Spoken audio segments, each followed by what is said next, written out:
Daily রুটিনের কিছু কাজ থাকে যেগুলো না করলে না। প্রত্যেকদিন এই কাজগুলো করতেই হয়। আবারও শুরু হয়ে গেল সেই ডেইলি রুটিনের কাজগুলো। আসসালামু আলাইকুম। আরও একটি নতুন ভিডিওতে সবাইকে ওয়েলকাম করছি। আমি জয়পুরহাটের মেয়ে। আজকে রবিবার, খুব সকাল সকাল ঘুম থেকে উঠে গেলাম। এই কারণে অনেক দিন পরে সারফরাজের স্কুল খুলে গেল এবং ঘুম থেকে উঠে যেটা করলাম, সারফরাজের টিফিন রেডি করলাম, ওর খাবার রেডি করলাম, ব্যাগ গুছিয়ে নিলাম। রাতেই ভেবে রেখেছিলাম আজকে টিফিনে কি দিব। তো রাতে যেহেতু ভেবে রেখেছি, খুবই সহজ ছিল সেক্ষেত্রে। তো নুডলস আর এখানে একটু আম কেটে দিলাম। নতুন ক্লাসে উঠলো, নতুন টিফিন বক্স, নতুন পানির বোতল, সব কিছু একদম নতুন নতুন। যদিও ওর ব্যাগটা আমি নতুন কিনে দেইনি, কারণ ব্যাগটা আমি 6 মাসও হয়নি নিয়েছি। এই কারণে আমি বলেছি বাবা যে 6 মাসও হয়নি, ব্যাগ আর নিও না, এটা দিয়ে কয়েক মাস আরও চালিয়ে যাও। কারণ একটা জিনিস নষ্ট হয়নি, আমার কাছে মনে হয় যে কোনো জিনিস নষ্ট না হওয়া পর্যন্ত সেটা নেওয়া আসলে প্রয়োজনেই পড়ে না। এটা হচ্ছে বিলাসিতা। তো এই তো সকাল সকাল বেরিয়ে গেলাম। আর যেহেতু এখন অনেক দিন পরে স্কুলটা খুললো এবং নতুন ক্লাস শুরু হলো, আমাদেরও একটু কাজ ছিল স্কুলে, যেমন বই কবে পাবো বা সব কিছু একটু শুনতে হবে যে কিভাবে কি, যেহেতু নতুন ক্লাস, বেতন থেকে শুরু করে সব কিছু, এখন তো নতুন ক্লাস হলে একটু বেড়ে যায় সব কিছু। তো এই কারণে আমরাও দুইজনেই আজকে যাচ্ছি। সারফরাজের বাবাই বেশি যায়। স্কুলে আসার পরে যেটা দেখলাম, আজকে হচ্ছে সব টিচাররা দাঁড়ায়া যেই ক্লাসের যে টিচাররা সবাই হচ্ছে ওয়েলকাম করছে, সারফরাজদেরকে গিফট দিচ্ছে। তো এটা দেখে খুবই ভালো লাগলো। এতে করে বাচ্চারাও কিন্তু খুশি হয়ে যাচ্ছে যে বাবা আমাদের জন্য টিচাররা দাঁড়ায় আছে, আমাদেরকে ওয়েলকাম করছে।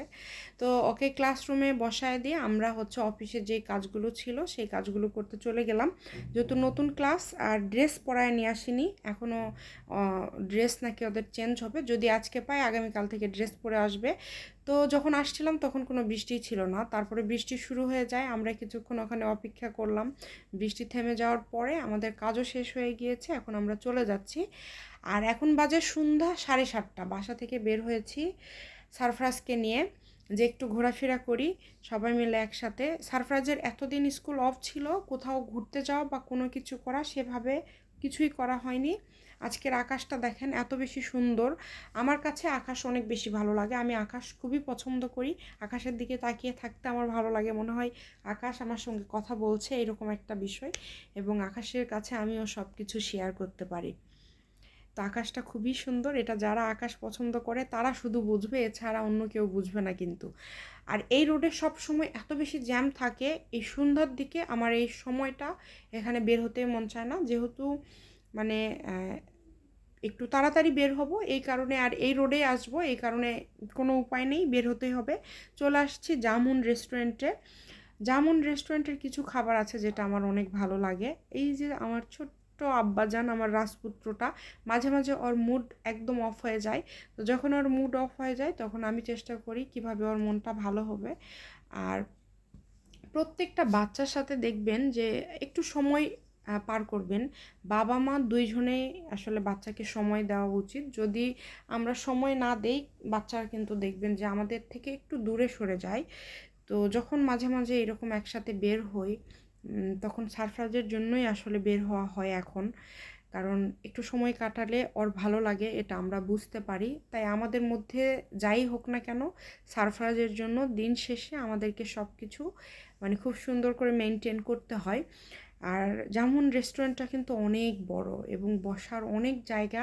আর এখানে এত পরিমাণে সবসময় দেখেন ভিড় থাকে, মানে যখনই আসি দেখি এরকম ভিড়। খাবার যদি ভালো হয় সেই রেস্টুরেন্টে কিন্তু মানুষ বারবার যায়। তো সারফাসকে বলছিলাম তুমি একটু ফটো টটো তোলো। আর আমি এখানে আজকে যেটা অর্ডার করেছিলাম সেটা হচ্ছে স্পেশাল চাউমিন, জামুনের স্পেশাল চাউমিন। এটা এত মজা এবং আমার কাছে খুবই ভালো লাগে। আপনারা যারা এখনও ট্রাই করেন নাই, ট্রাই করবেন, আসলে অনেক ভালো, অনেক ভালো। তো এর পাশাপাশি আমরা আরেকটা যেটা নিয়েছিলাম সেটা হচ্ছে ক্যাশনার সালাদ। এখানকার চাউমিনটা খুব ভাল লাগে, ক্যাশনার সালাদটাও আমার খুব ভাল লাগে, মূলত এটা খাওয়ার জন্যই আসা। আর জামুনের আরেকটা জিনিস আছে সেটা হচ্ছে জামুনের সম্ভবত এর আগে আমি বেশ কয়েকবার খেয়েছি, সেটা হচ্ছে গ্রিল। তাদের গ্রিলের টেস্টটা একটু অন্যরকম। তো এই খাবারগুলো আমি মাঝে মাঝে ট্রাই করেছি 2-1বার, তারপরে যখন বুঝলাম যে টেস্ট অনেক ভালো, তো এখন এগুলোই জামুনে গেলে খাওয়া হয় আর কি। তো এই তো বাচ্চার জন্য আসলে সব কিছুই করতে হবে, যত যেটাই হোক না কেন বাচ্চাদের জন্য সব কিছু করতে হবে, সব কিছু মেনটেন করে চলতে হবে। এটার পরে একটু বাজারে যাব, দেন বাজার থেকে বাসায় যাব। বাজারে একটু ছোটোখাটো কাজ আছে, যেমন অল্প কিছু জিনিস কিনতে হবে, যেহেতু সারফাজে বাবা ডায়েট করছে। তো সেক্ষেত্রে হচ্ছে একটু হালকা পাতলা জিনিস কেনার আছে। অনেকগুলো সবজি ফুরিয়ে গিয়েছে, সেই সবজিগুলো নিব। এই যে সবার সাথে সুন্দর একটা সময় পার করলাম, এটাই ভালো লাগা, এটাই সারফারাজেরও ভালো লাগা, যে একসাথে ও বাবা মার সাথে সময়টা গেল এবং সবার সাথে মানে আড্ডা হলো, এটাই তো আসলে ভালো লাগা। তো যাই হোক, এতে বাজার করা শেষ। সবাই ভালো থাকবেন, অবশ্যই ভিডিওতে একটা লাইক দিবেন এবং